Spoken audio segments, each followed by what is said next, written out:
Hello everyone, welcome to my channel political science with Ghazala. आज हम पढ़ेंगे पॉलिटिकल थ्योरी यूनिट 1 में।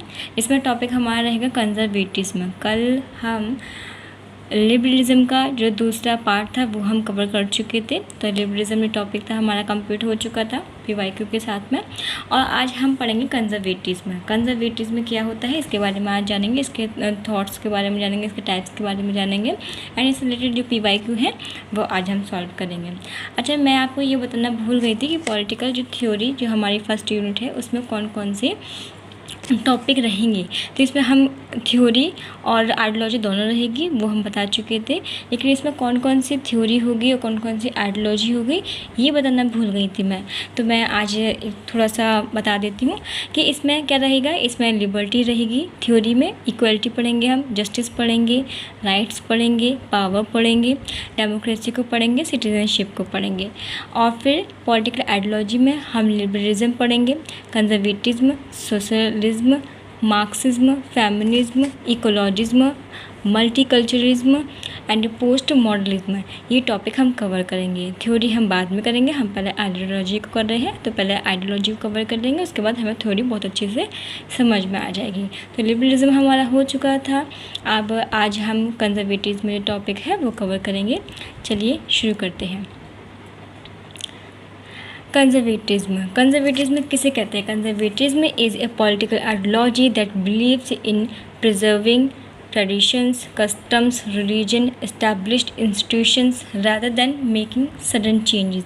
कहने का मतलब ये है, ये क्या है? रूढ़िवाद। रूढ़िवाद का मतलब क्या है? ये प्रथा, परंपरा एंड धर्म, संस्कृति, इन सभी को बचाए रखने की बात करती है। ये एकदम चेंजेस में यकीन न करके धीमे धीमे होने वाले चेंजेस में यकीन रखती है। मीन्स कंजर्वेटिज्म का कहता है कि समाज में बदलाव होना चाहिए, लेकिन धीरे धीरे पुरानी परंपराओं, परिवार, धर्म और संस्थाओं को पूरी तरीके से ख़त्म करके अचानक नई व्यवस्था नहीं लानी चाहिए। जैसे कि एग्जाम्पल के तौर पर हम देखें, मान लीजिए आपके घर में 50 साल पुराना मकान है। लिबरलिज्म, इसमें हम देखो, लिबरलिज्म जो आइडियोलॉजी थी वो हम पढ़ चुके हैं और कंजर्वेटिज्म हम पढ़ रहे हैं, तो हम आज कंजर्वेटिज्म को दोनों की एग्जाम्पल के थ्रू समझेंगे। तो अगर एक 50 साल पुराना घर है और उसमें थोड़े से क्रैक वगैरह आ गए हैं, तो इसमें दोनों आइडियोलॉजी के लोगों के विचार क्या क्या होंगे। तो लिबरल जो आइडियोलॉजी का पर्सन होगा वो ये कहेगा कि पूरा का पूरा जो घर है उसे तोड़कर नया बना देते हैं। वहीं दूसरी आइडियोलॉजी का पर्सन होगा जिसे हम कहेंगे कंजर्वेटिज्म, वो कहेगा कि इसमें पूरा को पूरा तोड़कर ऐसा नहीं बनाएंगे, बल्कि क्या है, जहाँ पर क्रैक लगा है बस वहीं में क्या करेंगे, मरम्मत कर देंगे और पूरे घर को तोड़ेंगे नहीं। तो यही कंजर्वेटिज्म है, मतलब सुधार करो लेकिन परंपरा को बचाकर, धर्म को बचाकर, संस्कृति को बचाकर, इसमें किसी भी तरीके की चेंजेस ना हो, और चेंजेस हो तो धीमे धीमे हो, अचानक से चेंजेस नहीं होना चाहिए। यही है कंजर्वेटिज्म। अब इसके हम की टर्म्स को समझेंगे।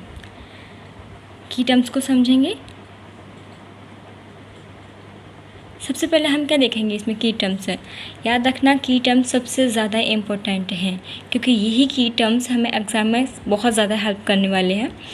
ठीक है। ट्रेडिशन, सबसे पहले आता है ट्रेडिशंस। मीन्स जो कंजर्वेटिज्म पर्सन होते हैं ना, आइडियोलॉजी के जो पर्सन होते हैं, वो अपनी परंपराओं को बचाए रखना चाहते हैं, पुरानी परंपराओं को, रीति रिवाजों का सम्मान करते हैं।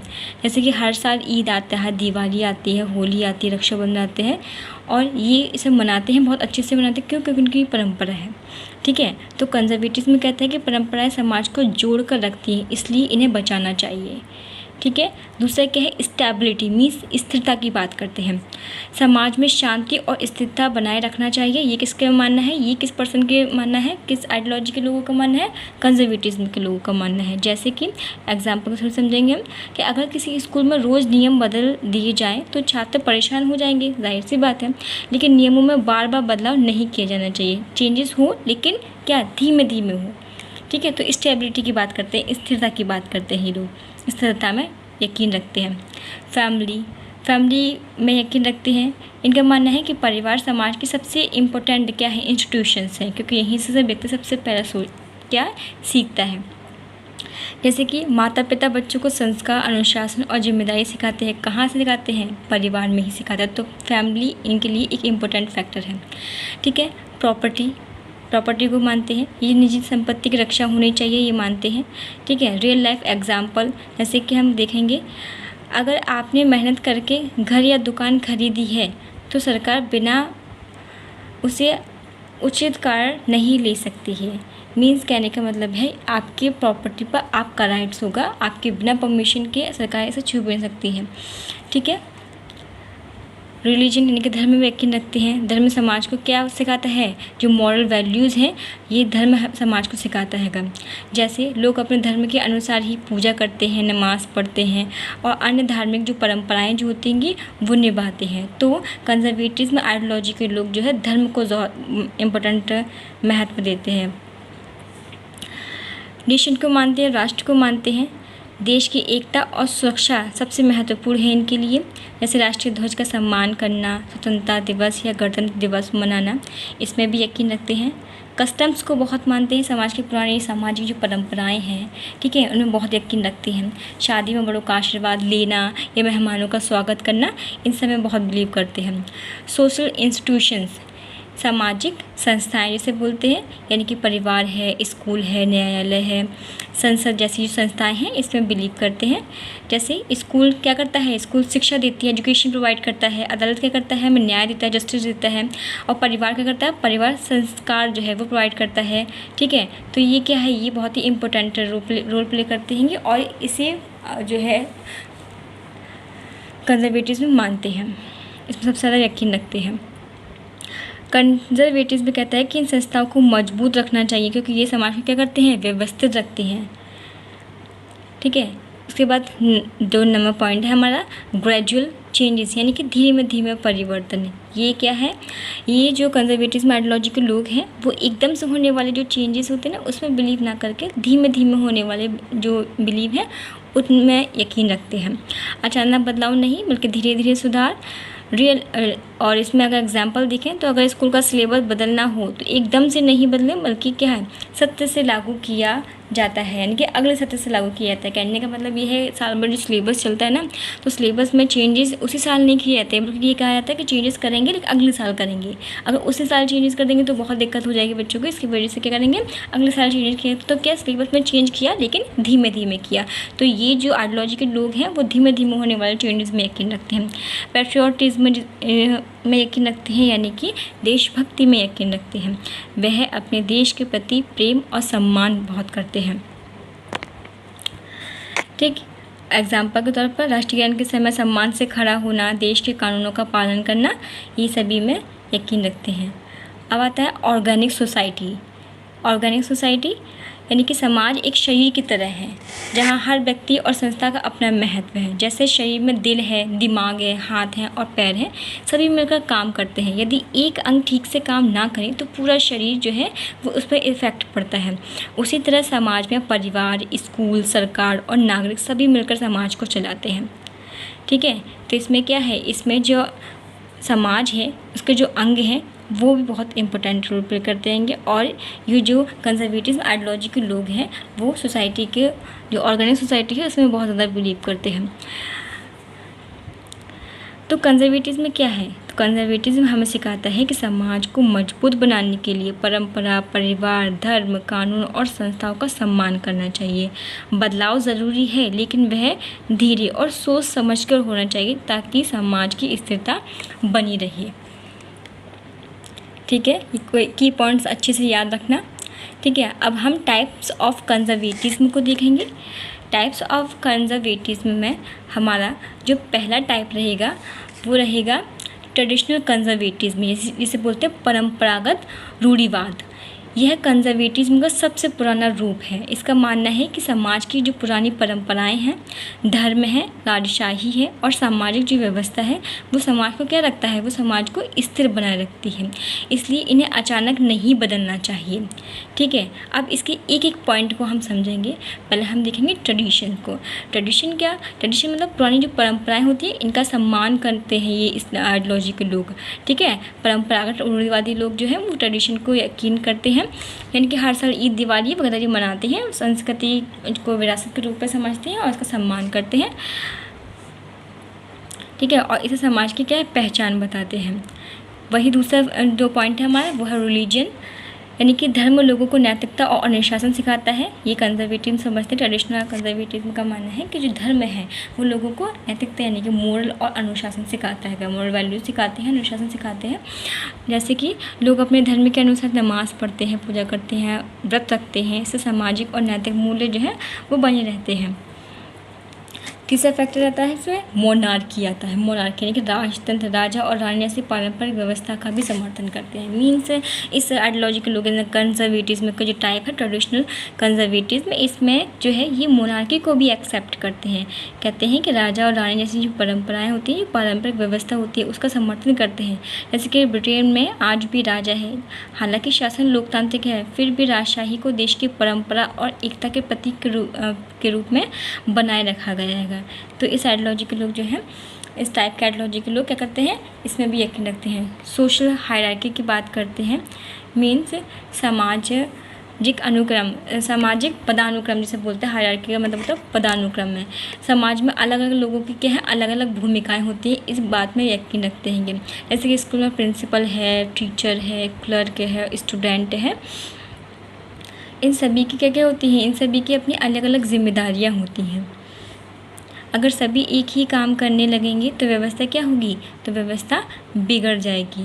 हायरार्की का मतलब किसी को छोटा या बड़ा साबित करना नहीं होता है, बल्कि इसमें क्या होता है, बल्कि इसमें समाज में अलग अलग भूमिकाओं का होना ज़रूरी होता है। और अलग अलग अगर अंग मिलकर काम करेंगे, अलग अलग तरीके का सभी अगर अपनी अपनी जिम्मेदारी अच्छे से निभाएंगे तो व्यवस्था क्या होगी, व्यवस्था बहुत अच्छे से चलेगी। तो इसमें बिलीव करते हैं, वे कहते हैं कि सामाजिक जो पदानुक्रम है, इसमें सभी की अपनी अपनी भूमिकाएं हैं, तो ये क्या करती हैं, ये व्यवस्था को बहुत अच्छे से बनाए रखने में क्या करते हैं, मदद करते हैं।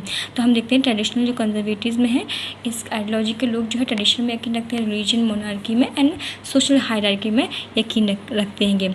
इसमें सब इम्पोर्टेंट जो थिंकर आते हैं इस आइडियोलॉजी को मानने वाले, वो है एडमंड बर्क, जिसे क्या कहा जाता है, इन्हें फादर ऑफ कंजर्वेटिज्म भी कहा जाता है। अब इन्हें हम देखेंगे, जो इनके थोड़े से विचार समझेंगे एडमंड बर्क के। ये जो फ्रांसीसी क्रांति है उसमें लोगों ने राजा को और पुरानी व्यवस्था को अचानक से ख़त्म कर दिया था। जो एडमंड बर्क थे ना, ये वो बोलते हैं कि जो फ्रांसीसी क्रांति होती है, अच्छा इसमें जो कंजर्वेटिज्म जो आइडियोलॉजी है वो फ्रांसीसी क्रांति से ही इवॉल्व हुई है। ठीक है, तो फ्रांसीसी क्रांति से कैसे इवॉल्व हुई, लोगों ने देखा कि फ्रांसीसी क्रांति में लोगों ने क्या किया, राजा और पुरानी व्यवस्था को अचानक से ख़त्म कर दिया। ये एडमंड बर्क बता रहे हैं। एडमंड बर्क ने कहा कि अचानक क्रांति से समाज में जो अराजकता थी वो फैल गई थी। अराजकता का मतलब क्या है, अराजकता का मतलब ये है कोई भी ऐसी संस्था नहीं बची थी जो कि क्या करे, जो भी युद्ध वगैरह हो रहे थे, लोग आपस में संघर्ष कर रहे थे, तो उसे रोकने वाली कोई संस्था नहीं थी, तो अराजकता थी। लेकिन जब कोई समाज नहीं होता है, राज्य नहीं होता है ना, कंट्रोल करने वाली कोई बॉडी नहीं होती, तो क्या होती है, अराजकता होती है। सभी लोग शक्तिशाली होते हैं, सभी क्या अपने अपनी चीज़ों के मालिक होते हैं। ऐसे में क्या होती है, क्रांतियों की जो संभावना होती है वो बढ़ जाती है। तो वो ये कह रहे हैं कि अचानक क्रांति से क्या हुई, समाज में अराजकता फैल गई। यानी कि जो फ्रांसीसी रिवॉल्यूशन हुआ था उसमें लोगों ने क्या किया, राजा और पुरानी व्यवस्था को अचानक से ख़त्म कर दिया। अब अचानक से ख़त्म कर दिया तो ये क्या हो गई थी, अराजकता फैल गई थी। तो ये बोलते हैं ये क्या है, एकदम से अचानक से चेंजेस नहीं करना चाहिए, बल्कि कैसे सुधार होना चाहिए। इसमें यकीन रखते हैं कि सुधार होना चाहिए, लेकिन कैसे होना चाहिए, धीरे धीरे होना चाहिए। तो उन्होंने एग्जाम्पल बताया, जैसे इसे हम जो है एक एग्जाम्पल के थ्रू समझेंगे। जैसे कि मान लो आपके घर में 30 साल पुरानी दुकान है, कोई कहे आज ही इसे गिरा कर नई दुकान बना दो, लेकिन आपके पिता कहीं जहाँ ज़रूरत है वहाँ मरम्मत करो, लेकिन दूसरी दुकान मत तोड़ो। ठीक है, तो ये क्या है, यही ट्रेडिशनल कंजर्वेटिज्म है, पुरानी व्यवस्था को बचाते हुए धीरे धीरे सुधार करना। ठीक है, आई होप आपको इतना समझ में आया होगा। अब हम बढ़ते हैं दूसरे टाइप पर कंजर्वेटिज्म के। ठीक है, ये हो गया, हाँ ये हो गया। अब आगे बढ़ते हैं। हाँ, लिबरल कंजर्वेटिज्म जिसे बोलेंगे। इसमें क्या है, जो लिबरल आइडियोलॉजी हमने पढ़ी थी ना, सेम यही है। ठीक है, सेम यही है। ये कंजर्वेटिज्म और लिबरलिज्म का मिश्रण देखने को मिलता है, कंजर्वेटिज्म का और लिबरल का। लिबरल में क्या देखा था, व्यक्ति महत्वपूर्ण थी, व्यक्ति की जो स्वतंत्रता थी वो ज़्यादा महत्वपूर्ण थी, संपत्ति को, प्राइवेट यानी कि निजी संपत्ति को की सुरक्षा की बात करते थे। तो ये सेम वही पॉइंट है। ठीक है, ये कहते हैं कि व्यक्ति को आर्थिक स्वतंत्रता मिलनी चाहिए, प्राइवेट प्रॉपर्टी सुरक्षित होनी चाहिए, सरकार का हस्तक्षेप कम होना चाहिए, समाज की परंपरा को और कानून का सम्मान भी होना चाहिए, इसकी भी बात करते हैं। मीन्स जो लिबरलिज्म की आइडियोलॉजी थी वो तो है ही है, साथ में इन्होंने ये कह दिया कि समाज की परंपराओं का और कानून का भी सम्मान करना चाहिए, क्योंकि ये क्या है, लिबरल और कंजर्वेटिज्म का मिश्रित रूप है। ठीक है, तो हमने पहले लिबरल की देखी क्या क्या थी और कंजर्वेटिज्म का देखिए समाज परंपराओं और कानून का भी सम्मान करना चाहिए, तो ये दोनों ही हो गया। और इसमें जो इम्पोर्टेंट थिंकर हैं वो कौन कौन थे, हेयक और नोजिक। हेयक और नोजिक को तो हम समझ चुके थे, जो कि नव उदारवादी थी ना, हेयक और नोजिक, जो कि निजी संपत्ति की बात करते थे। नोजिक और हेयक किसकी बात करते थे, हेयक ने कहा था कि जो है कल्याणकारी राज्य के नाम पर क्या हो गया, उन्होंने सर्वाधिकार का विकास कर दिया है। मीन्स राज्य का हस्तक्षेप अधिक हो गया और व्यक्ति की स्वतंत्रता कैसी हो गई, सीमित हो गई। तो ये बात कही थी एक ने। ठीक है, तो ये क्या है, ये लिबरल और कंजर्वेटिज्म का मिला हुआ रूप देखने को मिलता है। ठीक है, अब इसमें एक एग्जांपल है, जैसे कि मान लीजिए यदि कोई व्यक्ति अपनी कपड़ों की दुकान खोलना चाहता है, तो लिबरल कंजर्वेटिज्म क्या कहेगा, ये कहेगा कि सरकार उसे आसानी से व्यापार करने दे, उसकी कमाई और संपत्ति सुरक्षित रखे, लेकिन उसे कानून का पालन करना होगा और टैक्स भी देना होगा। मतलब इसमें दोनों चीज़ें आ गई। अब लिबरलिज्म की जो आइडियोलॉजी थी क्या थी कि सरकार आसानी से उसे ट्रेड करने दे और जो कमाई है, जो जिसकी प्राइवेट प्रॉपर्टी है, उसे भी क्या है, सुरक्षा प्रदान करे। लेकिन उस व्यक्ति का काम क्या होगा, उस व्यक्ति का काम होगा कि कानून का पालन जो है वो करता रहे और लगातार टैक्स भी देता रहे। ठीक है, तो इस आइडियोलॉजी को भी हमने देख लिया। उसके बाद हम देखते हैं न्यू कंजर्वेटिज्म। न्यू कंजर्वेटिज्म ये है हमारा पॉइंट, न्यू कंजर्वेटिज्म। ठीक है, इसमें किसकी बात की है कि इसमें न्यू कंजर्वेटिज्म का मानना है कि देश की सुरक्षा, मजबूत सरकार और नैतिक मूल्यों को सबसे अधिक महत्व देना चाहिए। मीन्स देश की सुरक्षा को, मजबूत सरकार को, नैतिक मूल्यों को सबसे अधिक महत्व देना चाहिए, इसकी बात करते हैं। अब इसमें एक पॉइंट को समझेंगे, स्ट्रॉन्ग स्टेट की बात की गई, यानी कि यहाँ पर राज्य कैसा होना चाहिए, राज्य मजबूत होना चाहिए, कानून व्यवस्था बनाए रखी जा सके, सरकार इतनी मजबूत हो कि कानून और व्यवस्था बनाए रख सके। एग्जाम्पल के तौर पर देखें तो अगर किसी शहर में दंगा हो जाए तो सरकार पुलिस और सुरक्षा बल भेजकर शांति स्थापित करती रहे। ठीक है, ऐसे होने चाहिए। नेशनल सिक्योरिटी यानी कि देश की सुरक्षा की बात की गई है। ठीक, पैट्रियार्की यानी कि देशभक्ति की बात की है, अपने देश के प्रति प्रेम होना चाहिए, सम्मान होना चाहिए, ये भी होना चाहिए। ठीक है, तो राष्ट्रीय ध्वज का सम्मान करना चाहिए, राष्ट्रीय गान के समय खड़ा होना और देश के कानून का पालन करना चाहिए। ठीक, मोरल वैल्यूज़ की बात की गई है कि मोरल वैल्यूज़ की यानी कि समाज में ईमानदारी, अनुशासन, नैतिकता बनी रहनी चाहिए, क्योंकि आज इन चीज़ों में बहुत कमी देखने को मिल रही है। तो समाज में क्या है, ईमानदारी होनी चाहिए, नैतिक मूल्यों की बात करते हैं। कौन, न्यू कंजर्वेटिज्म। ठीक है, जो रूढ़िवाद हैं वो इस आइडियोलॉजी के लोग क्या है, इसमें यकीन रखते हैं कि मोरल वैल्यूज़ जो है वो बनी रहनी चाहिए, समाज में ईमानदारी, अनुशासन, नैतिकता जो है वो बनी रहनी चाहिए। जैसे कि स्कूल में बच्चों को सच बोलना, बड़ों का सम्मान करना और नियमों का पालन करना जो है ये सिखाया जाना चाहिए। इसमें इम्पोर्टेंट थिंकर कौन कौन से हैं, इसमें इम्पोर्टेंट थिंकर हैं इरविंग क्रिस्टल एंड नॉर्मन पोडोर्स। ठीक है, तो ये दो हैं। ठीक है, अब से इन दोनों का कंपैरिजन कर लेते हैं, लिबरल कंजर्वेटिज्म और न्यू कंजर्वेटिज्म का, जल्दी से। ठीक है, तो जो लिबरल कंजर्वेटिज्म में क्या कहा जाता है कि आर्थिक स्वतंत्रता पर जोर देना चाहिए, फ्री मार्केट है, लिमिटेड गवर्नमेंट की बात कर रहे हैं। वहीं दूसरी तरफ जो न्यू कंजर्वेटिज्म है वो क्या कह रहे हैं, वो कह रहे हैं कि मजबूत राज्य पर जोर देना चाहिए, नेशनल सिक्योरिटी पर ध्यान देना चाहिए, स्ट्रॉन्ग गवर्नमेंट होना चाहिए। तो इन सभी की बात करते हैं।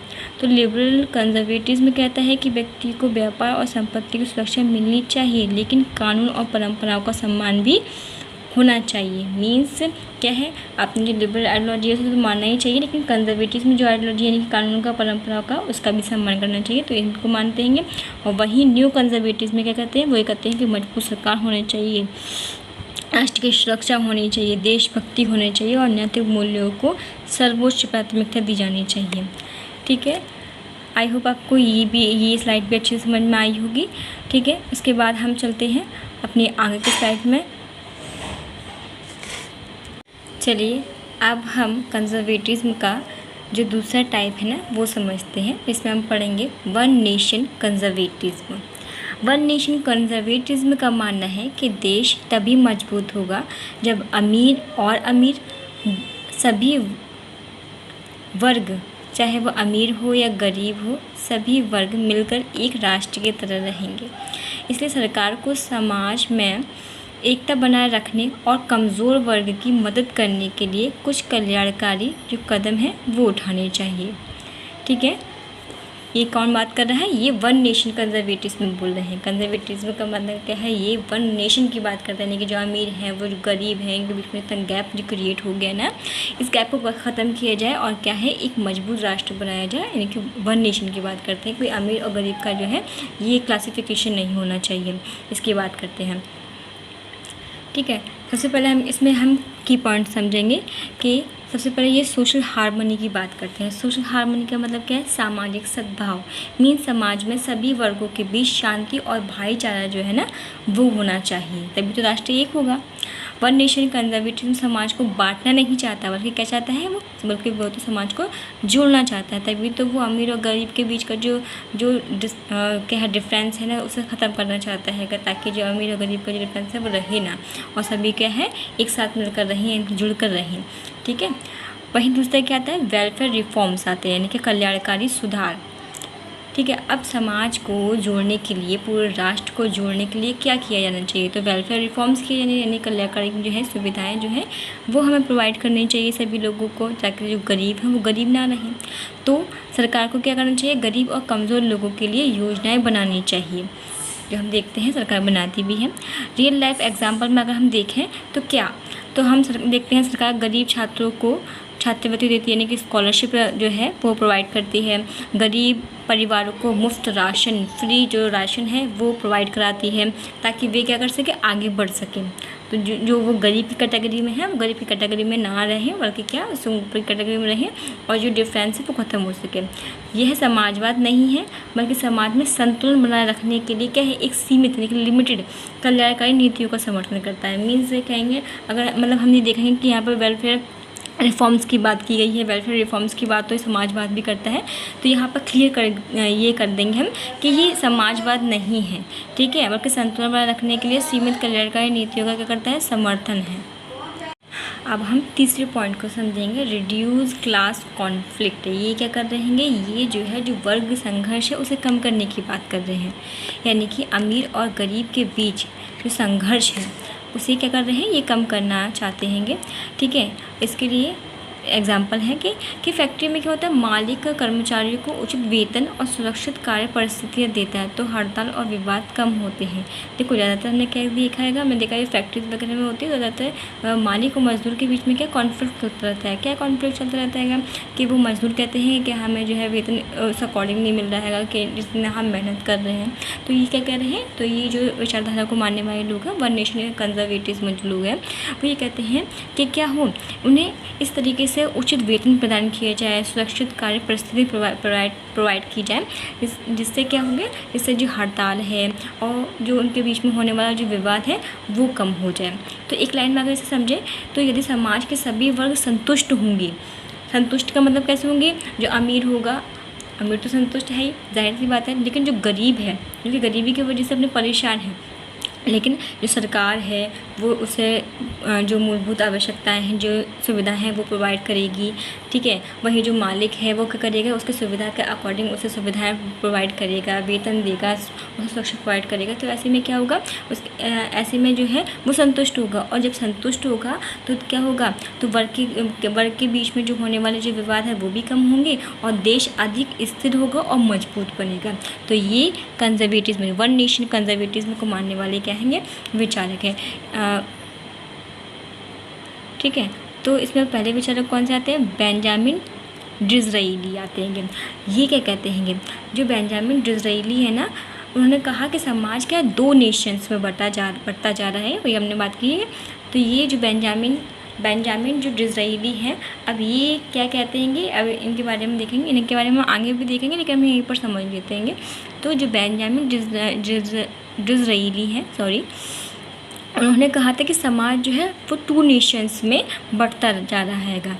इसे रोकने के लिए सरकार को ऐसी नीतियाँ अपनानी चाहिए जिससे सभी लोग 1 नेशन की भावना से रहें।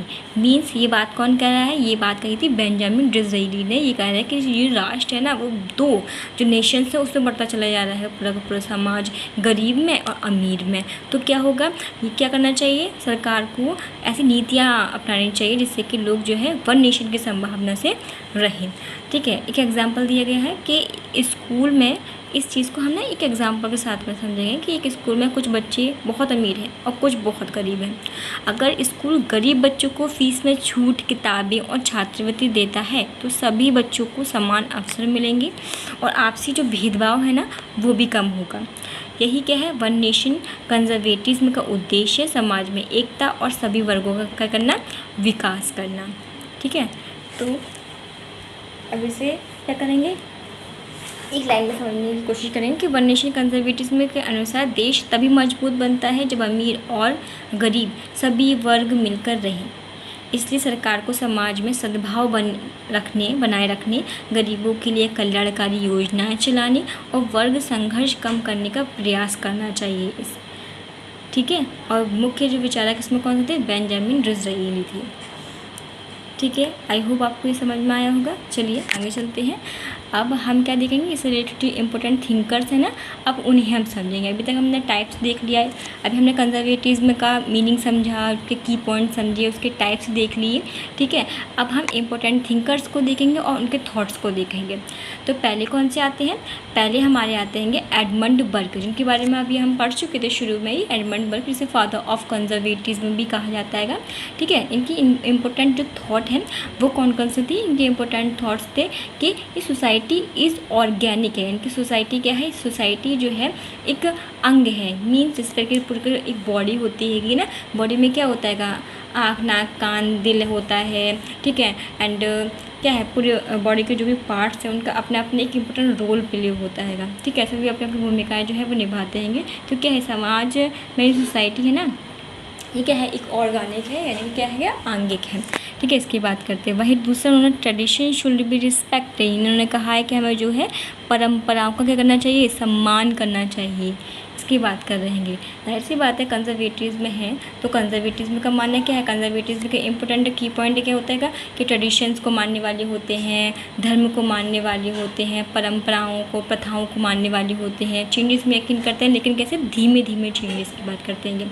ठीक है, अपोज्ड फ्रेंच रिवॉल्यूशन, इन्होंने फ्रेंच रिवॉल्यूशन की क्या है, अपोज्ड किया। कहने मतलब क्या, फ्रेंच रिवॉल्यूशन में क्या होता है, फ्रेंच रिवॉल्यूशन में ना क्या एकदम से क्रांति हुई थी जिसकी वजह से जो राजा था, सत्ता थी, पूरी समाप्त हो गई थी और अचानक से अराजकता आ गई थी। तो जिसका इन्होंने विरोध किया था। उन्होंने कहा था चेंजेस होने चाहिए, चेंजेस ज़रूरी भी हैं। ठीक है, लेकिन कैसे चेंजेस होने चाहिए, gradual reform is better than revolution. कहने का मतलब है धीमे धीमे सुधार होना चाहिए, ना कि एकदम क्रांति। ठीक है, अचानक होने वाली जो सुधार हैं उनमें उन्होंने यकीन ना करके उन्होंने ग्रेजुअल जो रिफॉर्म है उसमें बिलीव किया। इनकी इम्पोर्टेंट बुक कौन सी है, इनकी इम्पोर्टेंट बुक है reflections on the revolution in France. ठीक है, जो कि इन्होंने 1790 में लिखी थी। ठीक है, उसके बाद हम क्या देखेंगे, उसके बाद हम दूसरे थिंकर को देखते हैं जिनका नाम है मिशेल ऑक्सफोर्ड। अभी इन्हें समझेंगे हम। मिशेल ऑक्सफोर्ड के क्या बात करते हैं। मिशेल ऑक्सफोर्ड जो है ये भी कंजर्वेटिव्स के इम्पोर्टेंट थिंकर हैं। इसमें उनके इम्पोर्टेंट थॉट क्या है, politics should avoid grant experiment. Means Michelle Oxford जो क्या है एक प्रमुख कंजर्वेटिव थिंकर थे। उनका मानना था कि राजनीति में बड़े बड़े जो प्रयोग हैं, एक्सपेरिमेंट्स हैं, वो नहीं करने चाहिए, बल्कि समाज के अनुभव यानी कि एक्सपीरियंस और परंपराओं के आधार पर धीमे धीमे बदलाव होने चाहिए। ये बात किसने की थी, ये जो बात है वो की थी मिशेल ऑक्सफोर्ड ने की थी।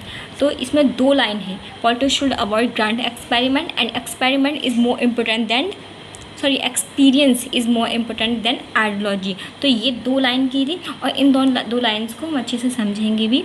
ठीक है, तो पहला है politics should avoid grand experiment, यानी कि राजनीति में बड़े और अचानक प्रयोग नहीं करने चाहिए।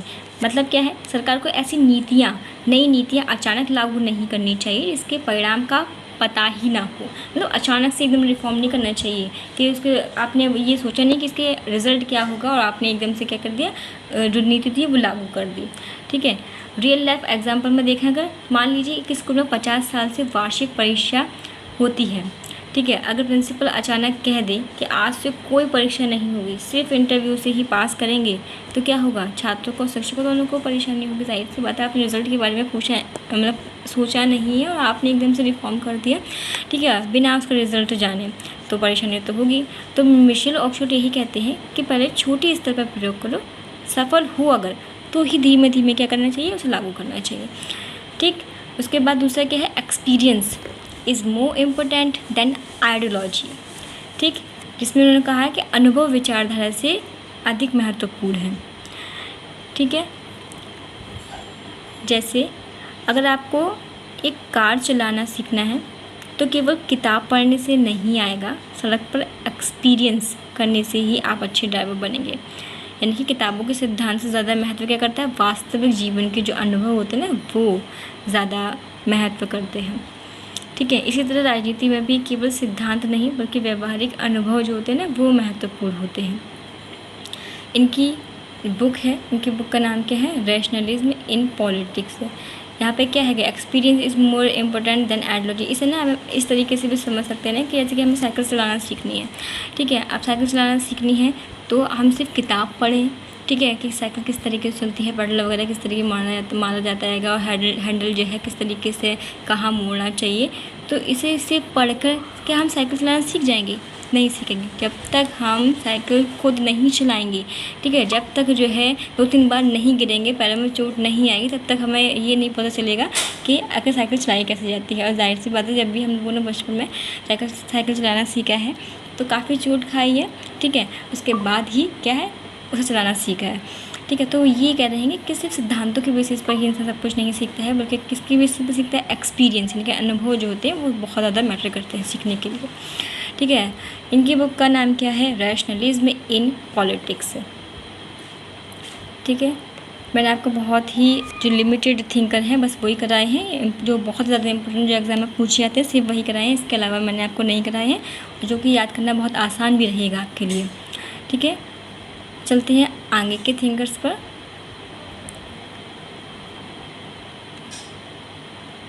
अब आते हैं रसेल किर्क। इनके थॉट्स क्या हैं, रसेल किर्क इनके थॉट्स क्या आएंगे, इनके विचार क्या हैं। ये मॉरल ऑर्डर की बात करते हैं, ठीक है, नैतिक मूल्य की बात करते हैं, ट्रेडिशन की बात करते हैं, कस्टम की बात करते हैं। ठीक है, जाहिर सी बात है कंजर्वेटिव में इनकी तो बात करेंगे। ठीक, इनकी बुक का नाम क्या है, the conservative mind. Important book है, भूलना नहीं है। जितने भी हमने थॉट्स जो थिंकर करवाए हैं वो बिल्कुल भी नहीं भूलना है, क्योंकि ये एग्ज़ाम में ज़्यादातर पूछे जाते हैं। ठीक है, उसके बाद हमारे इरविंग क्रिस्टल आते हैं। इरविंग क्रिस्टल के जो थॉट हैं वो क्या है, देखिए, इन्हें फादर ऑफ न्यू कंजर्वेटिज्म भी कहा जाता है, याद रखना, फादर ऑफ न्यू कंजर्वेटिज्म जो है किसे कहा जाता है, इरविंग क्रिस्टल को कहा जाता है। ये स्ट्रॉन्ग स्टेट की बात करते हैं, मोरल वैल्यूज़ की बात करते हैं। ठीक है, यानी कि मजबूत क्या होना चाहिए, मजबूत राज्य होना चाहिए ताकि परिस्थिति में जो है को हाल ही कंट्रोल कर सके। मोरल वैल्यूज़ होना चाहिए, नैतिक मूल्य होना चाहिए, व्यक्तिगत ईमानदारी होना चाहिए, सच्चाई होना चाहिए, इन सब की बात करते हैं। और इसमें कौन इंपॉर्टेंट रोल प्ले करता है, फैमिली। ठीक है, एंड स्कूल्स यानी कि जो इंस्टीट्यूशंस होते हैं ना वो मोरल वैल्यूज़ को डेवलप करने में बहुत इंपॉर्टेंट रोल प्ले करते हैं। ठीक है, और इनकी बुक यानी कि इरविंग क्रिस्टल की बुक कौन सी है, तो इनकी बुक है टू चीयर्स फॉर कैपिटलिज्म, इनकी बुक है। ठीक, उसके बाद हम क्या देखते हैं, इसके बाद हम चलते हैं नेक्स्ट पर। अच्छा, बस इतने ही हमारे थिंकर्स थे। उसके बाद हम आते हैं MCQ पर। देखिए, मैंने आपको बहुत ही लिमिटेड रिसोर्स प्रोवाइड किया हैगा। ठीक है, कंटेंट बहुत ही अच्छा प्रोवाइड किया है, ये सीधे एग्ज़ाम ओरिएंटेड है। अगर आप कुछ अलग से ना पढ़कर सिर्फ मेरी वीडियो ही देखेंगे और MCQ ज़्यादा से ज़्यादा सॉल्व करेंगे, मैं तो आपको सिर्फ 2 या 3 या ज़्यादा से ज़्यादा 5 या 6 प्रोवाइड करूँगी, लेकिन आपको सिर्फ यहाँ तक ही नहीं रुकना है, MCQ ज़्यादा से ज़्यादा लगाने हैं ताकि आपके जो कॉन्सेप्ट हैं, ठीक है, वो अच्छे से क्लियर हो सके। ठीक है, एंड अभी तुमने पढ़ा ना कि प्रैक्टिस सबसे ज़्यादा इंपॉर्टेंट रोल प्ले करती है, सिर्फ पढ़ना ही ज़रूरी नहीं है, प्रैक्टिस भी ज़रूरी है, तो उसे ही फॉलो करने हैं। ठीक है, ये बात किसकी थी, ये भूलना नहीं है। ठीक है, एक बार फिर से याद करा दें हम आपको, किन की बात थी ये मिशेल ऑक्सफोर्ड ने कहा था कि experience is more important then ideology. ठीक है, तो हम पहले चलते हैं पहले एमसीक्यू पर। Who is regarded as the founder of modern conservatism. अच्छा चलिए, मैं ना आपको ये जो एमसीक्यू है ज़्यादा नहीं है, सिर्फ 3 जो एमसीक्यू हैं वो बस पढ़ दे रही हूँ और आपको कमेंट सेशन पर जाकर इन क्वेश्चंस के आंसर देने हैं। मैं आपको इसके नहीं बताऊंगी आंसर, इसके आंसर मैं आपको कल बताऊंगी और इसके आंसर आपको मुझे देने हैं, आज ही देने हैं कमेंट सेशन में। जब भी आप वीडियो देखो, वीडियो को समझें, पूरा देखें, उसके बाद जो है कमेंट सेशन में इसका आंसर दें। बहुत ईजी है, कुछ ऐसे नहीं है जो आप नहीं कर पाए, सारा जो मैंने पढ़ाया है ना उससे रिलेटेड है। Who is regarded as the founder of modern conservatism. इनमें से जो फाउंडर है मॉडर्न कंजर्वेटिज्म के फाउंडर कौन है, ठीक है, मुझे बताने की ज़रूरत नहीं है, इसमें फाउंडर पूछे गए होंगे। तो थॉमस हॉब्स हैं, जॉन लॉक हैं, एडमंड बर्क हैं या फिर जोसेफ डी मैस्टर हैं। मैं नहीं बताऊंगी, ठीक है, आपको खुद करने हैं। अब उसके बाद जो है दूसरा कौन सा है हमारा, दूसरा है कंजर्वेटिज्म प्राइमरीली एम्फसाइजेज। अब प्राथमिकता क्या है इसकी, देखिए कौन सी है कंजर्वेटिज्म की, तो रेडिकल सोशल ट्रांसफॉर्मेशन या अचानक से होने वाले चेंजेस के बारे में, ये है इसकी, ये abstract reason and rational planning, ये preservation of tradition and institutions, यानी कि ट्रेडिशंस को और इंस्टीट्यूशंस को बचाए रखने की बात करते हैं, या इकोनॉमिक इक्वालिटी की बात करते हैं, ठीक है। और तीसरा कौन सा है, which concept is central to conservative political thought. बताइए इसमें से कौन सा सेंट्रल मीन्स बीच का केंद्र है कंजर्वेटिव पॉलिटिकल थॉट का, इक्वालिटी, सोशल कॉन्ट्रैक्ट, ट्रेडिशन या क्लास स्ट्रगल, ठीक है। इसके आंसर आपको खुद देने हैं, मैं आपको कल बताऊंगी इसके आंसर। चलिए आज हम अपने टॉपिक को यहीं पर ख़त्म करते हैं एक मोटिवेशनल स्पीच के साथ में, ठीक है। देखिए आज हमने कंजर्वेटिज्म कॉन्सेप्ट पढ़ा है। किसी भी विषय में सफलता एक दिन में नहीं मिलती है, रोज़ थोड़ा थोड़ा पढ़ना है, कॉन्सेप्ट को समझना है और लगातार प्रैक्टिस करना ही सफलता की क्या है, कुंजी है। याद रखिए, consistency today creates success tomorrow. अगर आप हर दिन सिर्फ 2 से 3 घंटे भी ईमानदारी से पढ़ेंगे तो कोई भी एग्ज़ाम पॉसिबल है। Thank you everyone. अगर आज की क्लास अच्छी लगी हो तो वीडियो को लाइक करें, अपने दोस्तों के साथ शेयर करें और channel political science with Ghazala को सब्सक्राइब करें। मिलते हैं अपनी अगली क्लास में। Thank you.